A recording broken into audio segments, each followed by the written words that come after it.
While England have certainly improved over the past few tournaments, it's crazy to say that they have never won the Euros before. It's more absurd that they have even failed to qualify for some as recently as 2008. What do you mean they have only managed to qualify for two semi-finals and one finals? How can a nation boasting of the best and most competitive league in the world be this disappointing? Different year, different competition, different players, same shit result. Don't get me wrong, this is not in any way a video to be critical of the Three Lions. I mean, it's just surprising how their international levels are. All this talent, Michael Owen, Alan Shearer, Wayne Rooney, Gerrard, Lampard, Scholes, Beckham, and nothing to show for it. Being my favorite team to win this year's Euros, I just want to take some time to preview its chances, look back into their shortcomings. How can they get their top players in their starting lineup? Will they finally do it? And my preferred starting 11. Hopefully, Southgate will get to see this.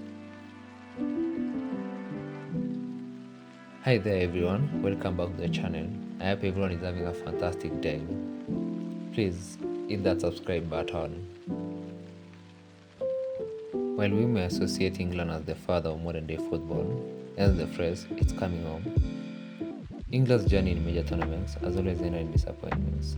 And this would be a really long video if we went through them all. But being curious, I had to go back to the failures of 2008, just to be on the same page. England failed to qualify for these Euros. What the hell happened? Just to put this in context, England was placed in Group E for the qualifiers, competing against Croatia, Russia, Israel, Macedonia, Estonia, and Andorra.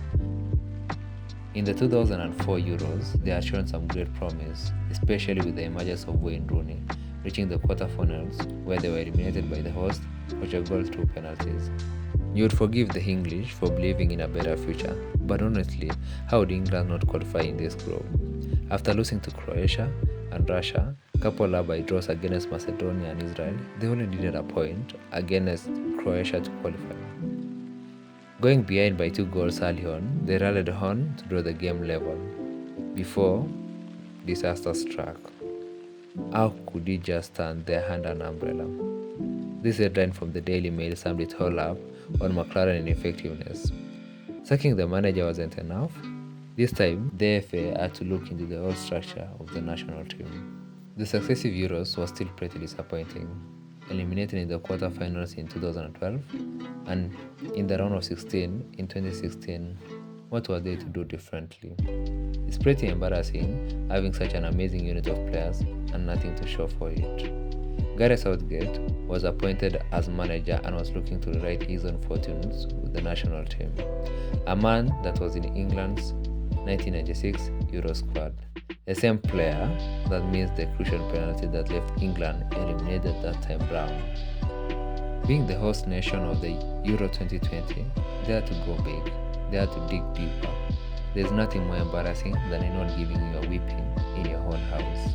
Southgate had successfully brought a good team together, building a good environment for these extremely gifted players to excel. And with the emergence of a crop of extremely gifted players, there was a reason to buy into the hype of bringing it home. Jude Bellingham, Bukayo Saka, Declan Rice, Phil Foden, and more. For the very first time, they managed to get into the finals facing off with Italy.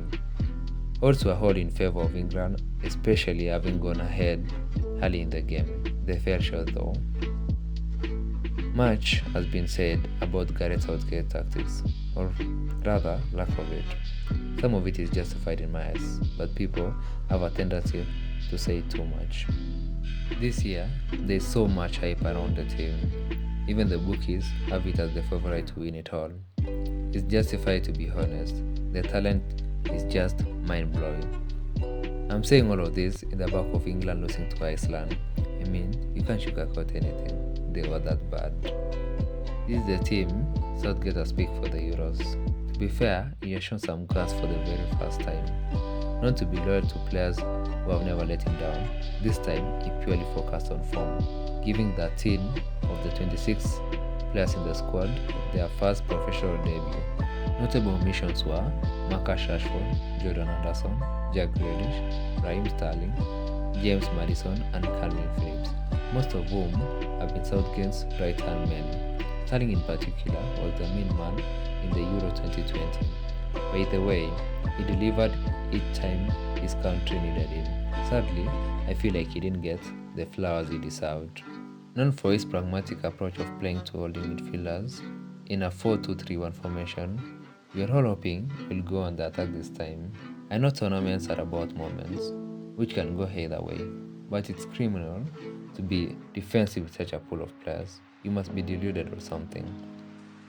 Imagine having La Liga Player of the Season in Bellingham and Premier League Player of the Year in Phil Foden, but you can't play them in their best position. That's crazy. In my own professional opinion, I would go with a 3-5-2 formation. While this does not guarantee success, it at least gets the best and most creative players on the field. It also ensures my defense is solid. A back three of Walker, Stones, and Maguire have Handel as my right wing back, Trippier or Shaw as my left wing back. In the midfield, I would have Rice holding, Bellingham as a 8, and Foden as a 10. My strikers would be Harry Kane and Bukayo Saka. While we may all point out the defensive vulnerabilities of Trent, he has the cover of Walker and can easily tuck into midfield where Trippier forms a back form. There's just so much creativity in this kid to have him on the bench. Even for a pragmatic manager like him, I think this would be the most viable options. You're safe and you can attack. You'd probably revert back to the usual 4-2-3-1 or 4-3-3. Who knows? Maybe I'm deceived by the potential I see, or maybe I'm just an optimistic football nerd. But they surely have to win something, right? Why not this? And there we have it, guys. Let me know what you think.